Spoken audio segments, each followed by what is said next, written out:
జై BC Hindu BC మహాసభ అధ్యక్షులు బత్తుల సిద్ధేశ్వర్ పటేల్ గారు, అదేవిధంగా బీసీ ఆజాదీ యూత్ ఫెడరేషన్ అధ్యక్షులు జక్కని సంజయ్ నేత గారు, రజక రిజర్వేషన్ పోరాట సమితి అధ్యక్షులు చాపర్తి కుమార్ గాడ్గే గారు గత 11 రోజులుగా ఆమరణ నిరాహార దీక్ష కొనసాగిస్తున్నారు. కానీ ఈ ప్రభుత్వం బీసీల పట్ల చిన్నచూపుతో వ్యవహరిస్తూ ఉంది. ఈ విషయం బీసీ సమాజం కూడా అర్థం చేసుకుంది. రేవంత్ రెడ్డి గారు మేము అన్ని హామీలు నెరవేర్చినాం అని చెప్పేసి పెద్ద పెద్ద వాల్ పోస్టర్లు వేసుకొని మసిపూసి మారడికాయ చేసేటువంటి ప్రయత్నం చేస్తున్నాం. అందులో భాగంగానే హైడ్రాని తెర మీద తీసుకొచ్చినాం. ఆ తర్వాత ఇప్పుడు వరదలు వెలిసిన వెంటనే మేము చూసినట్లయితే రాష్ట్ర వ్యాప్తంగా మీరు మీ ప్రచార ఆర్భాటాన్ని మొదలుపెట్టిరు, మేము రైతులకు అది చేసినాం ఇది చేసినాం అని వాల్ పోస్టర్లు వేసి బీసీ ఉద్యమాన్ని కన్మరుగు చేద్దామని అనుకుంటున్నాం.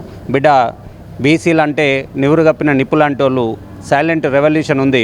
మేము కూడా ఈ అన్ని విషయాలను ఆకలింపు చేసుకొని అర్థం చేసుకొని స్పష్టమైనటువంటి నిర్ణయానికి వచ్చినాం. ముగ్గురు చేస్తున్నది కదా ఏమవుతుందిలే అని అనుకుంటున్నామేమో. మీరు కనుక స్థానిక సంస్థలో 42% రిజర్వేషన్ని 100% ఆ కార్యాచరణ మొదలుపెట్టి ఆ చట్టాన్ని ఆమోదించి రాష్ట్రపతి ద్వారా దాన్ని అమలు చేయించుకొని వస్తేనే స్థానిక సంస్థలు ఎన్నికలు నిర్వహించగలుగుతావు.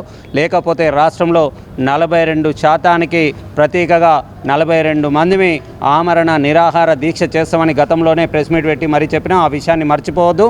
మేము కూడా ఆ దిశగా ప్రిపరేషన్లో సిద్ధంగానే ఉన్నాం. నువ్వు ఏ క్షణాన్ని అయితే నోటిఫికేషన్ ఇస్తావో అదే క్షణాన్న రాష్ట్రం అగ్నిగుండమై కూర్చుంటుంది. 42 మంది కాదు 420 420 రెడ్డిగా నిన్ను డిక్లేర్ చేయడానికి మేము 420 మంది ఇప్పుడు సిద్ధంగా ఉన్నాం. ఈ 10 రోజుల్లో ఈ 11 రోజుల్లో మా ప్రణాళికలు మాకున్నాయి, మీ ప్రణాళికలు మీకుంటే మీ 420 మందిని కూర్చొని నిన్ను 420గా డిక్లేర్ చేసి నిన్ను గద్దెదించేలాగా మా ప్రయత్నం ముందుకు పోతుంది. ఉద్యమాన్ని ఉధృతం చేస్తామని ఈ సందర్భంగా గట్టి హెచ్చరిక ప్రభుత్వానికి చేస్తూ ఉన్నాం. ప్రభుత్వంలో ఉన్నటువంటి బీసీ ఎమ్మెల్యేలు, మంత్రులు కూడా ఈ విషయం మీద తాత్సారం చేయకుండా తక్షణమే ముఖ్యమంత్రి దృష్టి విషయాన్ని తీసుకెళ్లి విషయ తీవ్రతను అర్థం చేసుకొని చెప్పవలసిందిగా విజ్ఞప్తి చేస్తూ ఉన్నాం. జై బీసీ, జై హో బీసీ.